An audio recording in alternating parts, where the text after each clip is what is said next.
The bad village. In the ancient village of Urukwe, there was one thing every human being shared: bad heads. From the oldest elder to the youngest child, from queens to servants, every scalp in Urukwe shine under the sun after rain. Even King Adigwe, the mighty ruler, had not a single strand upon his head. How can a grass grow on a human head? They would ask, and the elders would laugh too. But everything changed the night Obiageli was born. Mrs. Ogoli screamed through the night while the village women surrounded her hut, chanting ancient prayers for safe delivery. Mr. Okoli paced outside nervously. Then suddenly the scream tore through the hut, not from the woman in labor, from the midwife. Ah! Spirit of our fathers! Spirit of our fathers! The women stumbled out of the hut in terror, trembling violently. Mr. Okoli rushed inside and could not speak. There, wrapped in white clothes, beside her exhausted mother was a baby girl, and upon her tiny head was hair, full hair.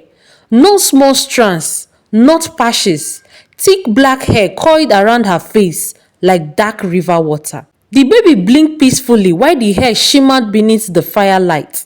Mr. Okoli mused weakly. Mrs. Okoli stared at the child with fear and wonder battling inside her eyes. What kind of a child is this? She whispered. The news spread so quickly. By sunrise, the entire village had gathered outside Okoli compound. Nobody spoke loudly. People stared. Women covered their mouths. Even the bravest hunters refused to step closer to the child. She is not human. No child can carry such thing on her head. She must have come from the spirit world. An old man fainted after touching the baby's hair. Another woman began worshipping immediately, kneeling before the child and crying, "Goddess of the skies, forgive us for doubting the old stories." Fear swallowed Urukwe. And because she was born during the first cry of the morning rooster, her parents named her Obiageli, the one who came to enjoy wealth. Yet nobody knew whether she had brought blessing or doom. As Obiageli grew, so did the mystery. Her hair did not stop growing. By age 5, it reached her waist. By age 10, it flowed to her knees. At 15 years, the dark shiny hair dragged behind her like a royal garment, sweeping across the earth. Whenever she walked through the village paths, people follow her. Some touched the hair gently before rubbing their fingers upon their foreheads for blessing. Others bowed completely. Few even cried. Look at the wonder of Urukwe, the child of the gods. She carried the night upon her head. Whenever she passed, market women forgot their customers. Men walked towards walls while staring at her. Obiageli hated it very deeply. She never knew peace. Anytime she stepped outside, crowds gathered. If she fetched water, villagers followed. If she visited the stream, people watched from bushes. If wind blew through her hair, women gasped as though witnessing a miracle. Some secretly cut tiny strands whenever they could reach her, believing the hair carried supernatural powers. One woman mixed stolen strands into soup, hoping to become fertile. Another buried pieces of it beside her farm for abundant harvests. The village slowly became obsessed with Obiageli, and that obsession became dangerous. Obiageli sat alone beside the river, combing the endless wave of black hair flowing around her body. I wish I was normal. Her reflection stared back at her from the water. Beautiful, gorgeous, different, lonely. Suddenly, a voice spoke behind her. You should never wish away what makes you special. She turned quickly. It was Ekemma, the oldest wise woman in Urukwe. Unlike others, Ekemma never bowed before Obiageli, never worshipped her, never touched her hair. The old woman sat beside her calmly. Do you know why they fear you? Ekemma asked. Obiageli shook her head. No, I don't. Because people fear what they do not understand. The old woman pointed towards the forest beyond the river. Long ago, before Urukwe became bad, women had hair. Obiageri widened her eyes in surprise. So the stories are true. Yes, Ekemma nodded. But pride destroyed them. She explained that many generations ago, the people of Urukwe were known for extraordinary beauty. They became arrogant, mocking neighboring villagers and believing themselves greater than all mankind. Then one day, a wandering spirit calls the land. Since beauty has poisoned your heart, the spirit declared, let all hair vanish from this kingdom forever. And so it happened. Children were born bad. Generations passed, people forgot until Obiageri arrived. You, Ekemma said, may be the sign that the course is ending. Obiageri had pounded. But why me? Why did they choose me? The old woman smiled softly. Perhaps heaven chose one person brave enough to carry differences, but not everyone welcomed the possibility. King Adigwe grew troubled. At first, he treated Obiageri as entertainment, but as villagers whispered her more and more, fear entered his heart. What if people love Obiageri more than their king? What if they saw her as divine ruler? What if she became more powerful than the throne itself?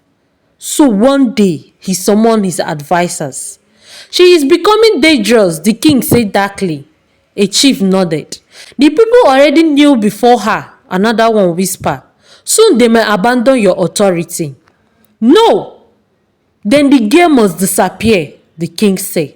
That night, royal guards stormed the Okoli compound. Mrs. Okoli screamed. Mr. Okoli fought desperately but was beaten aside. Obiageli stood trembling while soldiers surrounded her. You were summoned by the king, their leader announced. Villagers gathered outside in fear. Nobody moved. Nobody helped.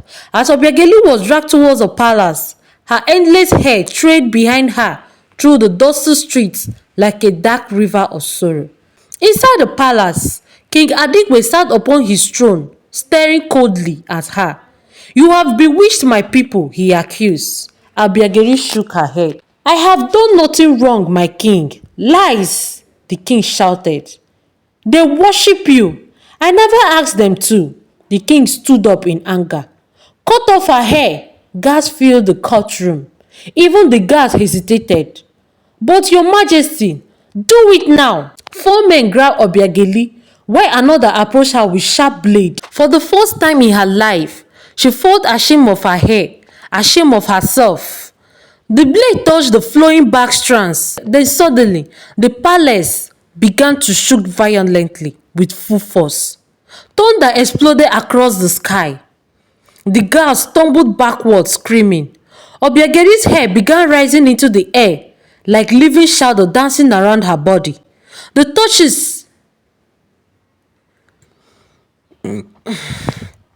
torches extinguished instantly, and a terrifying voice echoed through the palace. Do not destroy what heaven has restored. Everyone fell flat to the ground. Even King Adigwe trembled uncontrollably. Then suddenly, every single person inside the palace felt something strange upon their heads. Tiny sensation. Tickling.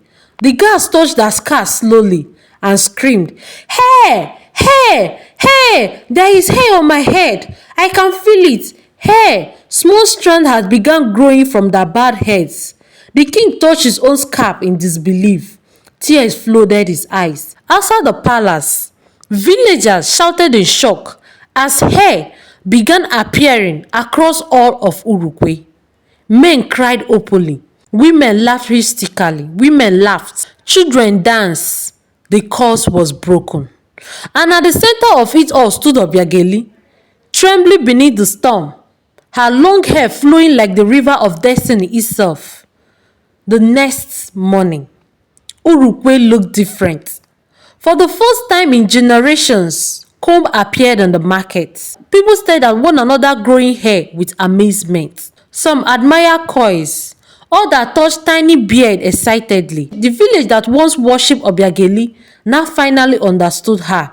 She was never a monster, never a goddess. She was simply the beginning of change. King Adigwe came personally to apologize. Kneeling before Obiageli, he lowered his head. Forgive me, for I have wronged you. Obiageri smiled. You feared what you could not understand. The king nodded. Yes, and fear nearly made me destroy a miracle. From that day onward, nobody chased Obiageri through the street anymore. Nobody touched her hair without permission. Nobody bowed before her like a deity. For the first time in her life since she was born, she was simply human. Thank you very much for watching Tales by Grandma.